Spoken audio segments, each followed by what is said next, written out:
ఇప్పుడే జీ5 app download చేయండి. చూడండి మీ ఫేవరెట్ టీవీ షోస్ ఎప్పుడైనా ఎక్కడైనా. ఇక ఈరోజు తారాబలం నిత్య నక్షత్రం శతభిషా నక్షత్రం. శతభిషా నక్షత్రానికి ఈ 27 నక్షత్రాలు ఏవైతే ఉంటాయో వాటికి ఎటువంటి తారాబలమో తెలుసుకుందాం.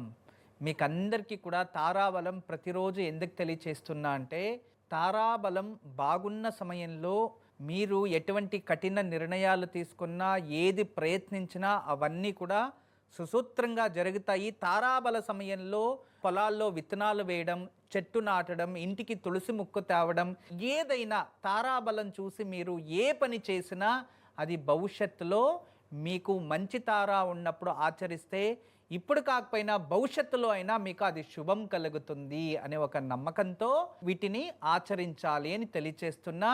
ఈరోజు నిత్య నక్షత్రం శతభిషా నక్షత్రం కాబట్టి అశ్విని మఖ మూలా నక్షత్రంలో జన్మించిన వారికి సాధక తార. ఈరోజు సాధక తారకు సంస్కృతం శ్లోకం ఏం తెలియచేస్తుందంటే, సాధక తార సుకృత కార్యసిద్ధిం స్మృతా ధ్రువం అంటుంది. అంటే సాధక తారలో మీరు ఏ ఒక పనైనా నిర్భీతిగా ఆచరించవచ్చు.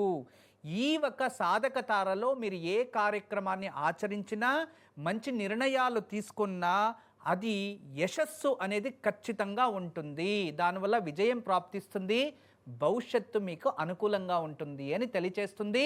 ఈరోజు చాలా మంచి రోజు, చక్కగా ఉపయోగం చేసుకోండి.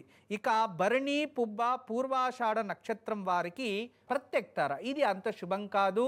ఈరోజు మీరు అయినంత వరకు జాగ్రత్త వహించడం చాలా మంచిది. ఇక కృతిక ఉత్తరాషాఢ వారికి క్షేమతార, మంచి రోజు. ఏదైనా మంచి పనులు చేయండి, దాన ధర్మాలు ఆచరించండి, మంచి నిర్ణయాలు తీసుకోండి, మీకు శుభం జరుగుతుంది. రోహిణి అస్త శ్రవణ నక్షత్రం వీరికి విపత్తార.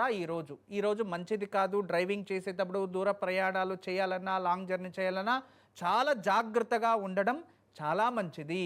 ఇక మృగశిర చిత్త ధనిష్టన్ నక్షత్రం వారికి ఈరోజు సంపత్తార, సంపద తార. ఆర్థికంగా బాగుంటుంది, ఏదైనా ఇన్వెస్ట్మెంట్ చేయొచ్చు, ఏదైనా కొనచ్చు, ఏదైనా రావాల్సిన డబ్బు వస్తుంది. ఈ ఫినాన్స్ రిలేటెడ్ ఏదైనా సమస్యలు ఉన్నా దాని గురించి ప్రయత్నించండి, వాటి వల్ల మీకు శుభం జరుగుతుంది. ఇక ఆరిద్ర స్వాతి శతభిష వీరికి జన్మతార. జన్మతారలో ఆరోగ్య సమస్య, చిరాకు, బద్ధకం ఇటువంటి ఉంటాయి. ఈరోజు ఏ పనులు చేసినా నిరుత్సాహంగా ఉంటుంది, మరియు దీన్ని గెలిచినా కూడా భవిష్యత్తులో మీకు ఆపదలు వస్తాయి. ఏదో టైంపాస్ చేసినట్టు చేస్తారో, అందువలన జాగ్రత్త వహించడం మంచిది. ఇక పునర్వసు విశాఖ పూర్వ భాద్రపద వీరికి పరమమిత్రతార. ఈరోజు చాలా క్షేమంగా ఉంటుంది. మీరు అసాధ్యాన్ని సాధ్యాన్ని కూడా చేసేయచ్చు. అటువంటివి చక్కగా కష్టపడండి, శ్రమ వహించండి, దానికి తగినట్టుగా ప్రతిఫలం ప్రాప్తిస్తుంది. ఇక పుష్య అనురాధ ఉత్తరా భాద్రపద వీరికి మిత్రతార, చాలా శుభకరంగా ఉంటుంది. అన్నీ కూడా మీకు అనుకూలంగా ఉంటాయి కాబట్టి చక్కగా ఉపయోగం చేసుకోండి. ఇక ఆశ్లేష జ్యేష్ఠ రేవతి నక్షత్రం వారికి నైదవతార అంటే వదతార, ఇది అంత శుభం కాదు. అందువలన ఈరోజు మీరు ఈ నక్షత్రం వారు ఏ పనులు చేసినా అందులో ఇబ్బందులు ఉంటాయి, పరీక్షలు ఎక్కువ ఉంటాయి. ఆలోచించి మంచి నిర్ణయాలు తీసుకుంటే ఉత్తమోత్తమం. జీ5 యాప్ డౌన్లోడ్ చేసి అన్ని ఎపిసోడ్స్ పూర్తి ఉచితంగా చూడండి.